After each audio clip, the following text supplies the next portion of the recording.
Jadi yang makhluk yang dikeluarin dari surga itu kan 3, Pak. Iblis, Nabi Adam, dan Siti Hawa. Sama-sama bikin dosa nih di surga. Diusir oleh Allah. Dan itu sama-sama ketemu di Padang Arafah tuh mereka tuh. Bertiga. Iblis juga ketemu di situ. Nabi Adam, Siti Hawa juga. Tapi Bapak Ibu, dalam Al-Quran, makanya pentingnya kisah nih. Kisah Nabi Adam dan Siti Hawa tuh berulang setidaknya berapa? 6 kali apa 5 kali gitu ya. Surat Al-Baqarah mulai dari ayat ke 30 sampai ayat 38. Surat Al-A'raf mulai dari ayat ke-11 sampai ayat 28. Surat ke-17, surat Al-Isra di pertengahan. Surat ke-18 Al-Kahfi di pertengahan. Surat Toha juga di pertengahan. Itu berulang kisah itu. Ya, kisah tadi, milah tadi itu. Nah, poin inti dari milah kisah Nabi Adam dan Siti Hawa itu berulang adalah, Bapak Ibu, dan ini harus kita bawa pulang dari Jabal Rahmah itu. Nabi Adam, Siti Hawa, dan Iblis sama-sama berbuat salah, tapi endingnya beda kepada 3 makhluk ini. Jadi bukan berbuat salahnya yang menjadi poin, tapi respon mereka setelah itu yang membuat Allah itu beda kepada mereka. Apa bedanya? Gini Bu, Pak, Iblis berbuat salah, disuruh sujud gak mau, ya kan? Surat ke-7 ayat ke-11, ya, disuruh sujud oleh Allah, dia gak mau. Ayat 12 Allah tanya, ma mana'aka alla tasjuda iz amartuk, kamu kenapa gak mau sujud padahal saya yang suruh? Kata Iblis, qala ana khairun minhu khalaqtani min narin wa khalaqtahu min tin. Qala fahbit minha fama yakunu laka an tatakabbaru fiha, pada ayat ke-13-nya. Kamu keluar dari surga ini, gak boleh ada yang takabur di sini. Terus dia minta dipanjangin umurnya. Itu masih oke tuh, masih sama seperti Nabi Adam. Yang bikin beda ayat 16-nya, Pak. Di situ bedanya. Waktu dia dikeluarin dari surga, dia bilang begini di hadapan Allah. Iblis bilang begini, qala fabima aghwaytani la aqudanna lahum siratal mustaqim. Itu bedanya tuh di situ. Kata Iblis, ya Allah, karena engkau telah mentakdirkan saya begini, maka saya akan menyesatkan anak cucu Adam seluruhnya. Sifat iblis yang satu inilah yang menutup pintu ampunan Allah selama-lamanya buat dia. Terus dia lanjutin lagi, cuma latihan ayat 17. Cuma latihan nahum bi baini aydihim wa min khalfihim wa an aymanihim wa an syama'ilihim wa la tajidu aktsarahum syakirin. Dia ikrarkan lagi, saya akan datangi nanti dari depan, belakang, kanan, kiri semua anak cucu Adam itu. Baru pada ayat ke-18 ini, qala khruj minha maz'uma madhura laman tabi'aka minhum la amla'anna jahannama minkum ajma'in. Ketutup pintu ampunan Allah selamanya buat dia karena respon dia tadi. Respon apa? Sifat apa? Sifat victim mentality. Mental menjadikan diri ini sebagai victim. Sampai-sampai Allah pun dijadikan penyebab dia. Ini gara-gara Allah, gara-gara takdir Allah saya begini. Kalau Allah gak nakdirin, saya gak begini. Sifat iblis.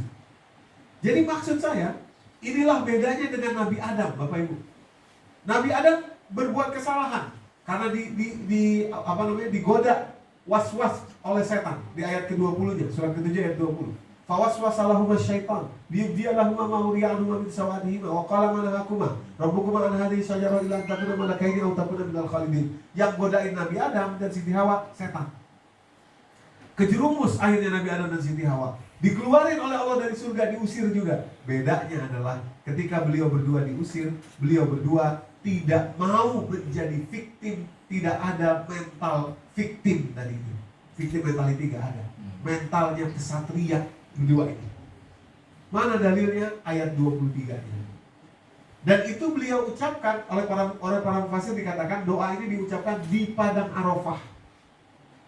Setelah diusir dari surga, mentalnya kesatria, beliau bilang berdua, qala rabbana zalamna anfusana wa illam taghfir lana wa tarhamna lanakunanna minal khasirin. Ya Allah, kami yang zalim, kami yang salah ya Allah.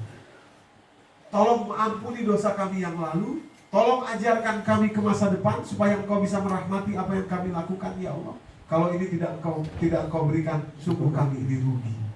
Jadi seisi Al-Quran Bapak Ibu, bolak-balik ini kisah Nabi Adam ini. Tadi bolak-balik dalam berbagai tempat kisah Nabi Adam. Tidak akan kita dapati satupun ayat dalam Al-Quran itu yang menceritakan bahwa Nabi Adam menyalahkan iblis. Gak ada. Padahal yang godain iblis. Akhirnya karena mental Nabi Adam dan Siti Hawa begitu mentalnya, gak mau victim mentality, Allah akhirnya responnya beda kepada mereka berdua. Beda sama iblis tadi. Allah rahmati, Allah ampuni, Allah bimbing. Padahal udah bikin salah juga di surga. Mana bimbingan Allah? Quran surat kedua Al-Baqarah ayat 37. Kalimat di situ menjelaskan fatalaqqa Adamu min rabbihi kalimatin. Fatalaqqa, talaki itu artinya diajarkan langsung. Talaki berarti. Fatalaqqa Adamu min rabbihim.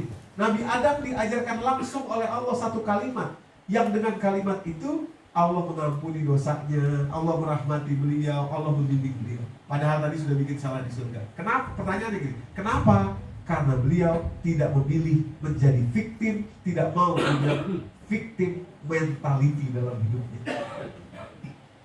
Itu Pak. Jadi kalau kita ke Arafah, ke tanah suci, cuma dapat pahalanya saja, nggak bawa pulang itu sifat karakter itu tadi, berarti kita cuma dapat binnya saja, nggak dapat milahnya, nggak berubah. Selalu yang salah orang, ini gara-gara dia, ini gara-gara adik saya, ini gara-gara orang tua saya dulu gak didik saya, ini gara-gara ini gara-gara itu, ini gara-gara kondisi ini begini, ini anu ini. Betul, tidak sempurna semua hidup kita ini, gak ada yang sempurna. Kondisi, keadaan, si anu, si ini, si itu, adik kita lah, kakak kita lah, orang tua kita lah, siapa lah, semua. Tapi pertanyaannya, kita mau ikut seperti Nabi Adam apa iblis? Kalau ikut Nabi Adam, dirahmati Allah. Kalau ikut iblis, ketutup pintu keberkahan Allah.